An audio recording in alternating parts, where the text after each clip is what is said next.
In this video, I will show you how to bet in one win. This is a very easy process. Like and subscribe to this YouTube channel for more important videos like this. Before we continue, I advise you create a professional one win account. To do that, click on sign up. Once you click on sign up, you're going to fill in your details, choose your currency, your phone number, your email address, and your password. Now, when you come to promo codes, you're going to use the promo code Renzo7. If you use the promo code Renzo7, one win is going to give you up to 500% bonus on your first deposit.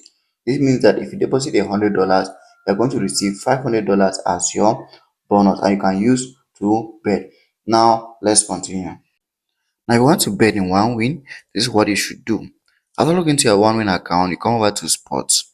When you come over to sports, one win is going to show you all the available events that you can bet on. So you just have to scroll through to see, for instance, you can bet on soccer, you can bet on basketball, you can bet on volleyball, you can bet on tennis or any other event that you choose to bet on. So for instance, if I want to bet on a football, I just have to come over to soccer. Once you come over to soccer, you can choose the event you want to bet on.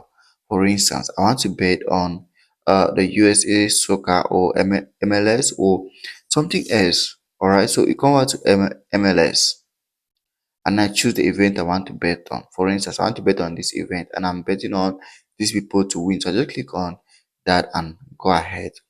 Once I click on that, I just have to go ahead and then go to my bet slip. And then I put in the amount I want to bet. I want to bet $100. Once I click on that, I just click on bet. And if the amount is in my account, it's going to be deducted. And this is my potential win in 2,600. And that's how to bet in one win.